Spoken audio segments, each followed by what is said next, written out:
এত সুন্দরী কন্যাই গাঁও গ্রামে, ওকে দেখে মনে হচ্ছে ও যেন রাজকন্যা। আমার এই জীবনে চলার পথে এত সুন্দরী কন্যা কখনো আমার চোখে পড়ে নাই। ওকে যে করেই হোক আমার রানী বানাতেই হবে।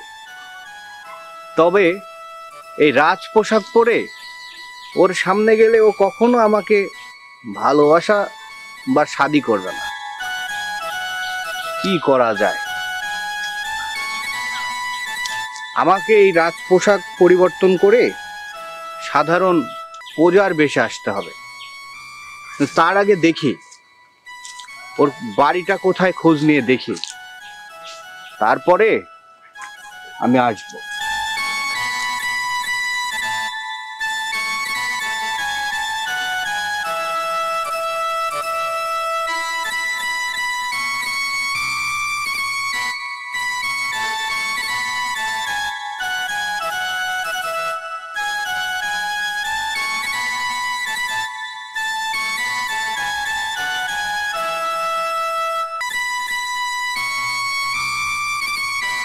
ও বুঝতে পেরেছি, এটাই তাহলে ওদের বাড়ি। যাক, ভালোই হলো। কালকে আমি ঠিক সময় মতো চলে আসবো। এখন তাহলে আমি আসি।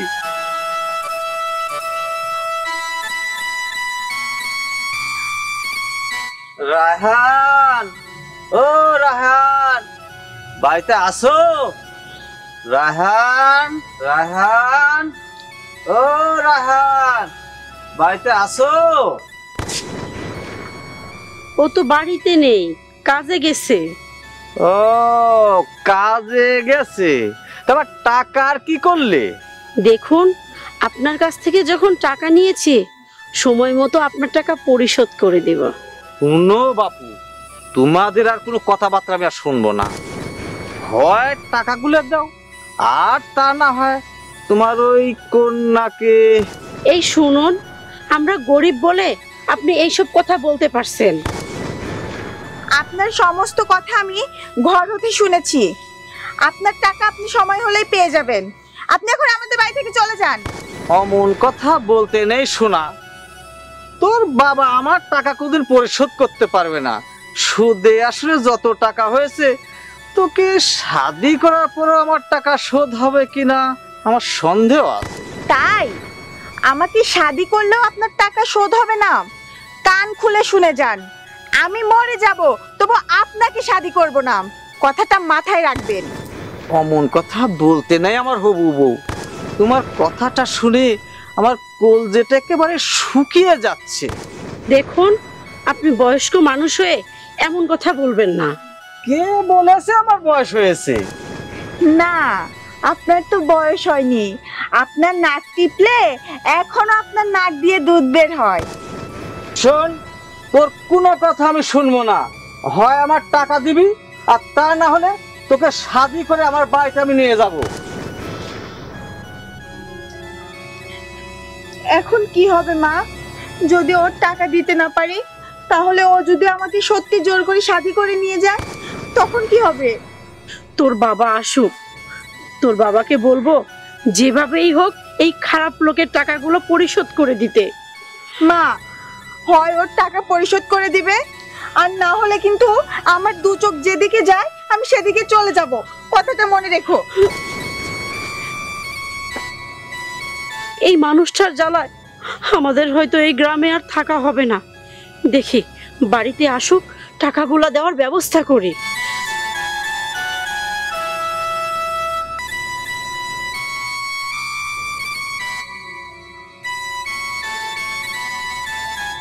যাক, এখন আর ও আমাকে চিনতে পারবে না। ওর সাথে কথা বলে দেখি, যে করেই হোক ওকে আমার আপন করে পেতেই হবে। যাই, ওদের বাড়িতে গিয়ে দেখি।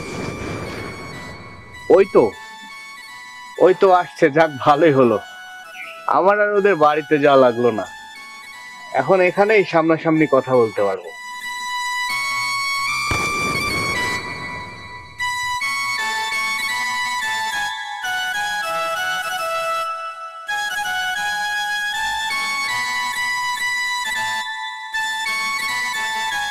এই যে, কে আপনি? আর আপনার তাকানোর ভঙ্গিমাটা আমার কাছে মোটেও ভালো লাগছে না। আপনি আমার দিকে তাকিয়ে এভাবে কি দেখছেন বলুন তো? দেখছি দেখছি মানে? কি দেখছেন আমার দিকে তাকিয়ে থেকে? দেখছি মানুষ আসলে এত সুন্দর হয় কি করে, আর বিধাতা তোমাকে যে রূপ দিয়ে সৃষ্টি করেছে, আমি কেন, সব পুরুষই তোমার দিকে এভাবেই তাকিয়ে থাকবে কন্যা। ও আচ্ছা, বিধাতা আমাকে রূপ দিয়েছে তাই আপনি আমার দিকে তাকিয়ে আছেন। ভালো তো, কিন্তু মশাই, আপনি একটা অপরিচিত কন্যার দিকে এভাবে তাকিয়ে আছেন, আপনার সাহস তো কম না? আমার সাহস আছে বলেই তো তোমার দিকে তাকিয়ে দু নয়ন ভরে তোমাকে দেখছি কন্যা। আর এ কেমন রূপের অধিকারী তুমি, যেন আমাকে মুগ্ধ করে ফেলেছো। আমার রূপ দেখে আপনি মুগ্ধ হয়েছেন? শুনুন মশাই, আপনার কথাবার্তার ধরন আমার কাছে মোটেও ভালো লাগছে না। তাই বলছি কি, আমার পথটা ছাড়ুন, আমি পানি নিয়ে বাড়ি ফিরবো। তোমার পথ তো আমি অবশ্যই ছাড়বো কন্যা, কিন্তু তোমাকে এক ঝলক দেখার পরে তোমার রূপে যে আমি দেওয়ানা হয়ে গেছি, তার কি করবে কন্যা? আপনি আমাকে দেখে দেওয়ানা হয়ে গেছেন? শুনুন মশাই, আপনি আমাকে দেখে দেওয়ানা হন আর পাগল হন, এতে আমার কিছুই করা সম্ভব না। আর আপনি এ বিষয়ে আমার সামনে কিছুই বলবেন না। দেখো কন্যা, আল্লাহ তাআলা নারী পুরুষ সৃষ্টি করেছেন একে অপরের জীবন সঙ্গী হওয়ার জন্য। আল্লাহ তাআলা হয়তো তোমাকে আমার জন্যই সৃষ্টি করেছে। আচ্ছা, আপনি কে? আপনাকে তো এর আগে কখনো আমাদের গ্রামে দেখি নাই, আজ হঠাৎ আমার সামনে এসে দাঁড়িয়েছেন। আপনার পরিচয়টা আমাকে বলবেন? আমি কে? আমি এই তো তোমাদের পাশের গ্রামের সামান্য একজন যুবক। ভালো, তা আপনাদের গ্রামে কন্যা নাই?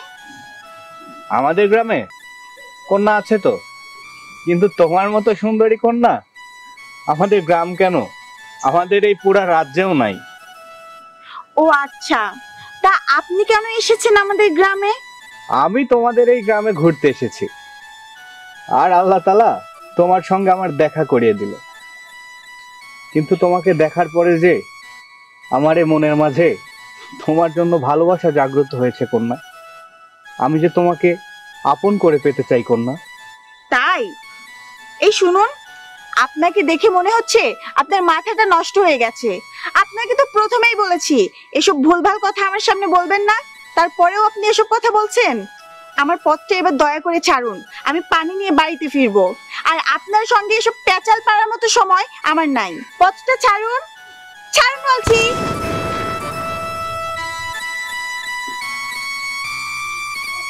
কন্যাটা যত রাগ করছে ততই ওকে দেখতে বেশি সুন্দরী লাগছে। একটা গরিব ঘরের কন্যা হয়েও নিজের মান সম্মানের কত দাম ওর কাছে। এই সতী নারীকে যে করেই হোক আমি শাদী করে আমার রাজদরবারে নিয়েই যাব। এতে যতদিন এই ছদ্মবেশে এই গ্রামে আমাকে থাকতে হয় আমি থাকবো। যাই, আবার কাল ওর সাথে দেখা করতে আসবো।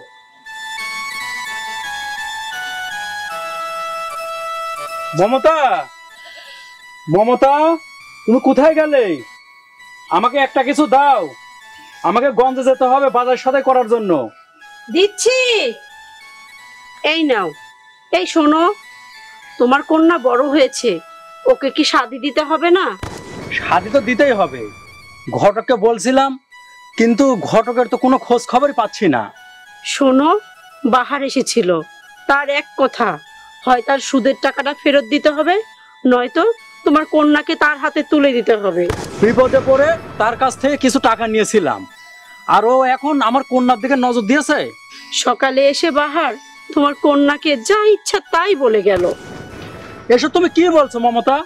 তুমি থাকতে বাহার আমার কন্যাকে এসে যা ইচ্ছা তাই বলে গেল, তুমি কিছু বললে না? কি আর বলবো বলো, ওকে কিছু বললে কি আর এই গ্রামে আমরা টিকে থাকতে পারবো? মা, আমি গঞ্জে যাচ্ছি, তোর জন্য কি কিছু আনতে হবে?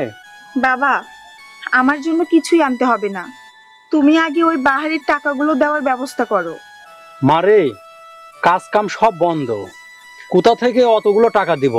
কিছুদিন যাক, তারপর দেখা যাবে। তাহলে বাবা তুমি একটা কাজ করো, ওই বাহারের সঙ্গে আমাকে শাদি দিয়ে দাও, তাহলে আর তোমার টাকা দিতে হবে না। পরি, তুই তোর বাবার মুখের উপরে এমন কথা বলতে পারলি? আজ বিপদে পড়ে বাহারের কাছ থেকে কিছু টাকা নিয়েছিলাম, তার জন্য বাহার যে এমন করবে তা তো আমরা বুঝতে পারিনি।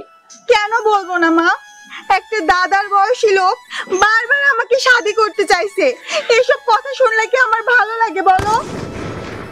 শোন মা, তুই এত চিন্তা করিস না, প্রয়োজনে এই বাড়ি ভিটা বিক্রি করে হলেও তার টাকা পরিশোধ করে দেব। এই ভিটা বিক্রি করে তুমি টাকা পরিশোধ করবা, কিন্তু আমরা কোথায় গিয়ে থাকবো? প্রয়োজনে গাছের নিচে থাকবো, তবুও তো ওই দাদার বয়সী মানুষটা আমি একটা জানোয়ারের হাত থেকে আমি বাঁচবো। শোনো মমতা, কন্যা আমার ঠিকই বলেছে, তুমি কন্যাকে নিয়ে ঘরে যাও, আমি গঞ্জ থেকে আসি। গরিব বলে কি আমরা মানুষ না? একটা বয়স্ক লোক হয়ে একটা নাতনির বয়সী কন্যাকে শাদি করতে চায়। লোকটা যদি ভালোই হতো তাহলে কি এগুলি বলতে পারতো? চল মা, কিছু রান্না বান্না করি। চলো মা।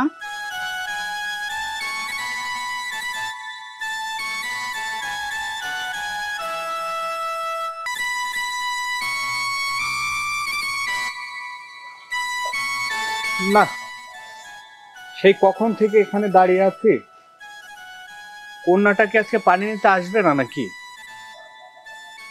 নাকি ওর বাড়িতে যাব? যাই দেখি তো। ওই তো, ওই তো আসছে।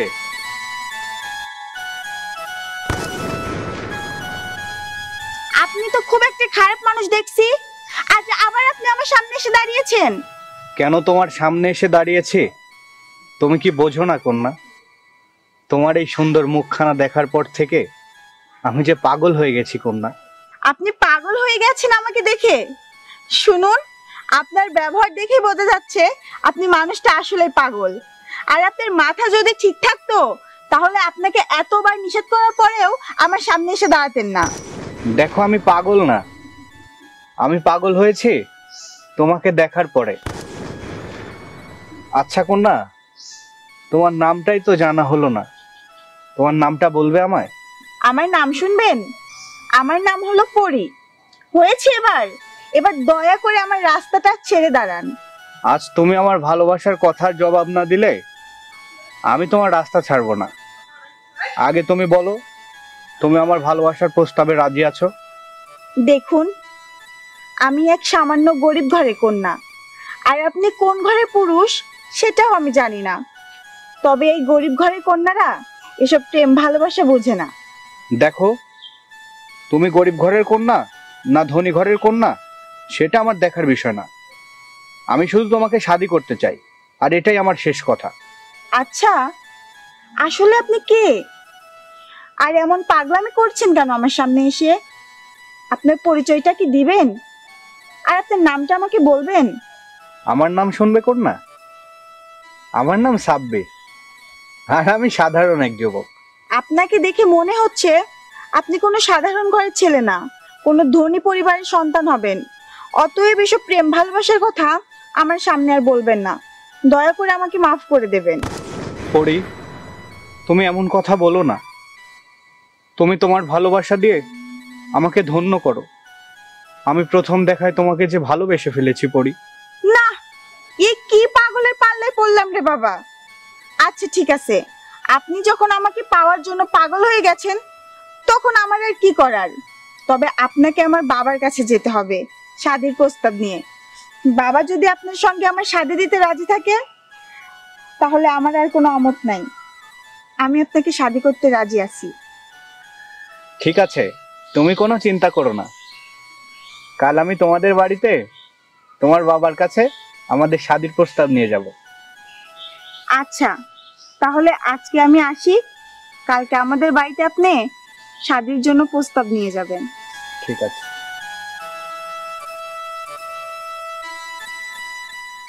যাক, এতদিনে আমার দমটা ছাড়লো। পরি আমাকে শাদী করতে রাজি হয়েছে।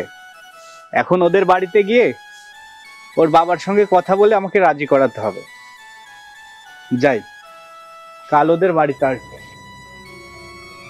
কেরে বা রায়হান, রায়হান বাড়িতে আসো। কে ডাকে? আমি রে, আমি। ও দাদা, তা আপনি কেন আবার আমাদের বাড়িতে এসেছেন? আপনার তো দেখি লজ্জা শরম বলতে কিছুই নেই। কি রে পরি, তুই আজ আবার আমাকে দাদা বলে ডেকে আমার মনটা ভেঙে দিলি। আমি কি সত্যি দাদার বংশ হয়েছি? না না, আপনার তো দাদার বয়স এখনো হয় নাই। আপনার তো এক পা কবরে চলে গেছে, তাও আপনি বলছেন আপনার দাদার বয়স হয় নাই। পুরুষ পুরুষই, পুরুষের বয়স কোনো বিষয় না। তুই একবার আমাকে শাদি করে দেখ, আমার বয়স কত হয়েছে। দেখুন দাদা, আপনারা বড়লোক মানুষ জন্য আমাদের মতো গরিবের কন্যাদের দেখে আপনাদের মুখে যা আসবে তাই বলে যাবেন, তা কিন্তু ঠিক না। আমরা গরিব হতে পারি, কিন্তু আমাদের মান সম্মানটা অনেক বেশি। আমি চাই না আপনার এই বুড়ো বয়সের শয়তানের কথাবার্তাগুলো বাহিরের লোকজন জানুক। লোকের জানলে তো ভালো, আমার বউ মরে গেছে না, আমার তো সন্তান আদি নেই। তুই আমাকে শাদি করে নে, আমার বিষয় সম্পত্তি সব তুই পাবি। আমি আপনাকে শাদি করে সুখে থাকবো? শুনুন, আমি যদি আপনাকে শাদি করতাম না, তাহলে অনেক আগেই আপনাকে শাদি করতে পারতাম। আপনার এই সহায় সম্পত্তির উপর আমার বিন্দু পরিমাণ লোভ নাই। আপনি এই মুহূর্তে আমাদের বাড়ি থেকে চলে যান। শাদি তো তুই আমাকে ঠিকই করবি, তোকে তো বলে লাভ হলো না। যাই তোর বাবাকে গিয়ে বলি। আমার বাবা আপনার সাথে আমার শাদি দেওয়ার আগে আমাকে কেটে টুকরো টুকরো করবে, তবু আপনার সাথে শাদি দেবে না। করি রে, আমার নাম বাহার। এই গ্রামের লোক দেখলে আমাকে সালাম দেয়, আর তুই পরি। সবাই আপনাকে সালাম দিয়ে চললেও আমি পরি কখন আপনাকে সালাম দিয়ে চলবো না। তার কারণ আপনি এতটাই খারাপ মানুষ, আর আপনি যে খারাপ মানুষ তার প্রমাণ আপনি নিজেই দিয়েছেন। এই পরি, যাস না পরি। পরি রে, সহজে কি তুই সালাম দিবি? তোর বাবাকে যখন টাকা চাপ দিব, তখন ঠিক তুই আমার পায়ে ধরে বসে থাকবি। যাই, কাল আবার আসবো। হরির বাবা, আমার কন্যার জন্য কি কোনো পাত্র খুঁজে পেলে? না, কোনো পাত্র তো পাচ্ছি না। তাহলে তাহলে আমার কন্যার কি কোনোদিন শাদী হবে না? দেখো মমতা, আমরা গরিব মানুষ, আমার এই কন্যা কে শাদি করবে বলো? দেখতে দেখতে আমার কন্যাটা কত বড় হয়ে গেল।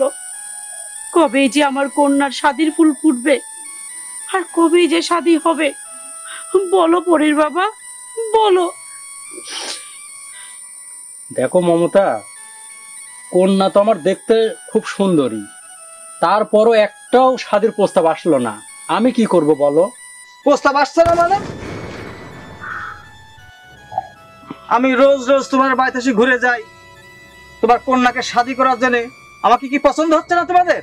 দেখুন, আপনাকে তো বলেছি আমার কন্যাকে টুকরো টুকরো করে কেটে ফেলে দেব, তারপরও আপনার সঙ্গে শাদী দেব না। ও, এত করে বলছি যখন রাজি হচ্ছেন না, তাহলে ভদ্র মানুষের মতো আমার টাকাগুলো দিয়ে দেন। দেখুন, টাকা যেহেতু নিয়েছি, আপনার বাড়িতে সময় মতো টাকা পৌঁছায় দিব। আপনি এখন যান। আপনি আবার এসেছেন আমাদের বাড়িতে? আপনাকে তো বলা হয়েছে বাবার হাতে যখন টাকা হবে তখন আপনার টাকা পৌঁছায় দিবে। আপনি এই মুহূর্তে আমাদের বাড়ি থেকে চলে যান। এখন এই মুহূর্তে হয় আমার টাকা দিবে, না তোমার কন্যার সাথে আমাকে শাদি দিবে। টাকা কি আমি এমনি দিয়েছিলাম? টাকা যতক্ষণ না দিচ্ছ আমি ততক্ষণ যাচ্ছি না। এখন এত টাকা আমরা কোথায় থেকে দেব আপনাকে? ও সব তো আমি জানি না। কত টাকা পাবেন আপনি ওনাদের থেকে, যার কারণে আপনি এখানে এসে এমন করছেন? কে আপনি আমাদের কথার মাঝে এসে কথা বলছেন? আমি কে সেটা আপনার জানার দরকার নাই। আপনি ওনাদের কাছ থেকে কত টাকা পাবেন তাই বলেন। এটা তো আপনাকে বলা যাবে না আমি কত টাকা পাবো কি না পাবো। এই আপনাদের মতো খারাপ মানুষদের জন্য এই সকল গরিব মানুষদের না খেয়ে দিন কাটাতে হয়। এত কথা আমি শুনতে চাই না। হয় আমার টাকা দাও, না হয় তোমার কন্যা দাও। এই ধরুন, এখানে এই জহরতের মালার গহনাগুলো বিক্রি করে আপনি যে টাকা ওনাদেরকে দিয়েছেন সেই টাকাগুলো নিয়ে নেবেন। আমার মনে হয় আপনি যে টাকা দিয়েছেন তার থেকেও 20 গুণ টাকা আপনি এখান থেকে পাবেন। ধরুন। এগুলো তো রাজ পরিবারের অলংকার, আপনি কোথায় পেলেন? আপনি কে? আমি কে তা আপনার জানতে হবে না। আপনি এখন এগুলো নিয়ে এই স্থান ত্যাগ করুন। টাকা পেয়েছি, ভেবেছিলাম পরীকে বিয়ে করব, তার হলো না। আচ্ছা, এবার আপনি বলুন তো, আপনি আসলেই কে? আর আপনার কাছে ওই রাজকীয় অলংকার কোথা থেকে আসলো?